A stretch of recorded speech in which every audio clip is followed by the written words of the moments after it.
তুই জান্নাতে যাবি, তোর সাথে জান্নাতের সঙ্গী হিসেবে যাবে তোর পাশের গ্রামের রাখাল সাজু। হ্যাঁ, আমি কোরআনের হাফেজ, 5 ওয়াক্ত নামাজ পড়ি, তাই আমার জান্নাত হইছে।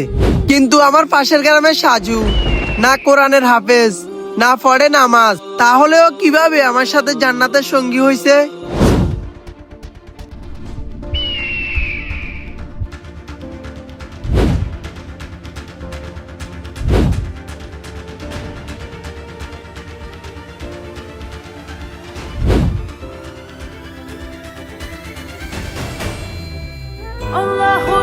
আরে আজান দিয়ে দিছে। আচ্ছা মাকে ইফতারটা খাইয়ে দি। মা উঠো, ইফতারটা খেয়ে নাও।